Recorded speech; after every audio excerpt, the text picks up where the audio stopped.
Hello everybody, Mr. Play Doctor here, and today we're going to be doing something a little different. Instead of reading a video game news story, we're going to be looking at my top 5 games of 2022. My top 5 anticipated games of 2022. Anyway, with games like Elden Ring, Dying Light 2, and Tiny Tina Wonderland, 2022 is looking to be one of the best years in gaming. And not only that we got those games, we also got other games to look forward to in the future. So, with no further ado, let's get to the first item on this list. For our first game on the list is Xenoblade Chronicles 3. The reason I put Xenoblade Chronicles 3 on our days list is because, for one thing, I love the Xenoblade Chronicles series. Even though I'm not a die-hard fan of it, I play both 1 and 2, and I just cannot wait for 3 to come out. My most favorite thing about Xenoblade Chronicles is the combat. That's like one of my favorite parts about Xenoblade Chronicles is because the combat take a new approach to RPG combat. Instead of just wailing on the enemy just by mashing the attack button, you actually gotta think about your position, because one thing about the Xenoblade Chronicles series that your character auto attacks. That means the character will attack on its own, but that ain't the whole point of the game though. The whole point of the game is your positioning, because the ability you use in Xenoblade Chronicles 2 and 1 is that your ability matters to your position, because let's just say I use an ability that does more damage from behind. That means I gotta get behind the enemy to do more damage. And vice versa. If I'm in front of the enemy and I do a damage that does more damage in front, well, your position also matters. And also, there's some ability that does more damage from the side than the back or front.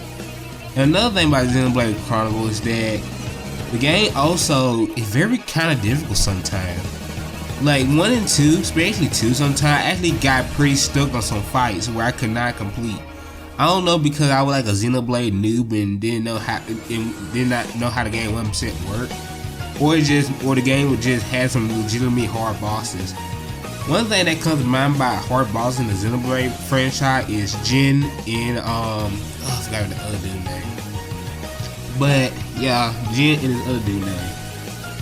But the reason I really love the Xenoblade Chronicles series and cannot wait for 3 because I won't say Xenoblade had the best story, but one thing I can say about Xenoblade story is that Xenoblade got a very engaging story.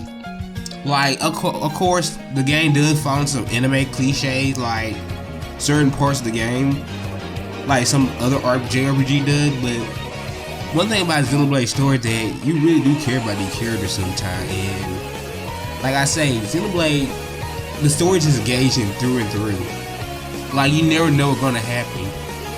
Xenoblade Chronicles 2, I say, has the more better structured story, but I think Xenoblade, the original Xenoblade or Xenoblade Remaster, have more or the better plot twist. Because I think Xenoblade Chronicles original story wasn't too well structured, but I think Xenoblade Chronicles 2 had a more well-structured story. Anyway, on to our next game. Number 4 is the Saints Row reboot. The reason I put the Saints Row reboot in the number 4 spot because it's just that. It's the Saints Row reboot. Basically, the Saints Row reboot probably a reimagining of the Saints Row game. Instead of having all the memorable characters from the last 4 games, they decided to redo a new do-over. The reason I'm anticipating for this game is because I think the game gonna be a decent game. Look, I know this game has some controversies over the last couple of months, but at the end of the day, I think the Saints Row reboot is gonna be a decent Saints Row game. The reason I say this because I watched the trailer, which it seems like the game gonna have a lot of customization. It look like the game ain't really trying to take it seriously. If you have played Saints Row in the past, you know Saints Row really ain't no serious gangster game. Even though the game have a gang style to it, like the game just don't take it seriously. Like the games try to stay grounded to some kind of reality, but at the end of the day, Saints Row is all about the silliness. Because let's be honest with you, if it wasn't for Saints Row silliness, we just call Saints Row another GTA style game, which it kind of is. If you strip the silliness away from Saints Row, at the end of the day, you just have a Grand Theft Auto clone.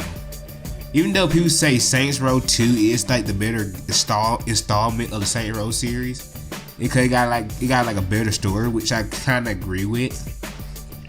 I think the Saints Row reboot is gonna be a new true to form for the new Saints Row game, and I just cannot wait to try it out. Like I haven't played Saints Row in years, and I just cannot wait to see what they did with this Saints Row reimagining. Anyway, that's my reason. I think Saints Row deserves the number 4 spot. The next game that I'm looking forward to is Soul Hackers 2. Look, I'm gonna be honest with you, I never played a Soul Hacker game in a day of my life. So Soul Hackers, the series, is gonna be completely new to me. But the reason I'm so excited for Soul Hackers 2 because it's part of the SMT franchise.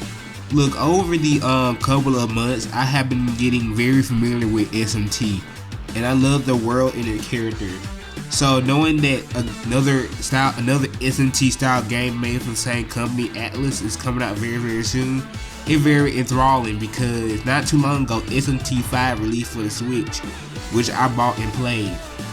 So I can't wait to see what Atlas do with it. Soul Hackers 2. Like I said, over the couple of months, I've been getting very enthralled in these SMT world and the Persona world. So I hope Soul Hackers can impress me with its cyberpunk style SMT art style. So that is why I'm very excited for Soul Hackers 2. Not because I'm familiar with the franchise, it's that the universe I'm very familiar with, and I hope I can get more into. So Soul Hackers 2 is coming out in August, and I cannot wait to play it. Cause it looks like it's gonna be a very interesting RPG. Number 2 is Mario Striker Battle League. The only reason Mario Striker Battle League is on this list is because the game just looked plain fun. And yeah, the reason this game, I don't got no emotional attachment to the Mario Striker series. The only game I played in the Striker series was Charge, and that was like all the way back on the Wii U. Rip the Wii U. So I don't have no deep-seated attachment to Mario Strikers.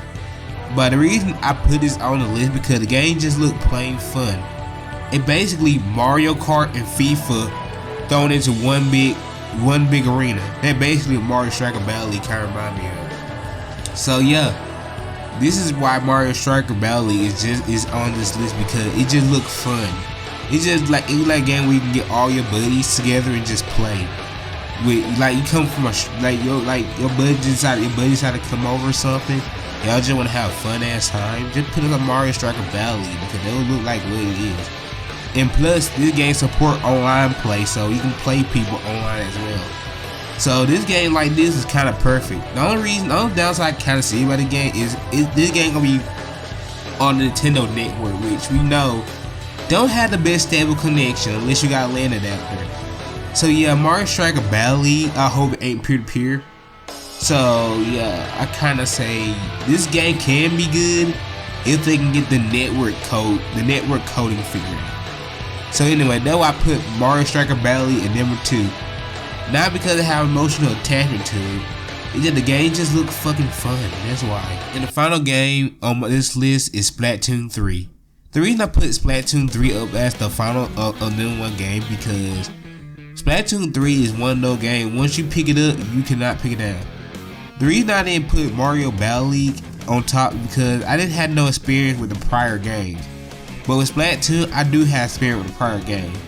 I've been a huge Splatoon fan ever since the first game came out, and one thing I can say about the first game and the second game, when they first came out, the game was really lacking in content. But one thing I can hope in Splatoon 3 is that there'll be a good amount of content when the game will launch day one. That's the only concern I got about Splatoon 3. But so far, it's just more Splatoon and more of what we're familiar with. Except for a couple editions, like still we get some new weapon type like in all Splatoon games. First thing we got a bow, which is new in Splatoon. Like Splatoon never had a bow like weapon before. And another thing, as you can see in the trailer, we also got some new special weapons as well. It seems like in the game that the story also gonna be expanded upon. And hopefully the story actually include like the Octolings as the good guys, because in the other DLCs, you haven't played Splatoon 2 DLC, the Octo expansion, the Octoling and the Inklings seem to be getting along, so I hope they actually come and team up and defeat a new foe. Though I hope the story be.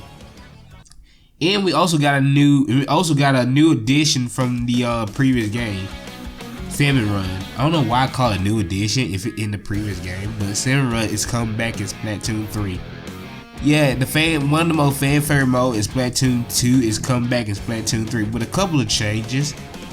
But yeah, I can say it's just more Salmon Run. It's just more what we love about Splatoon.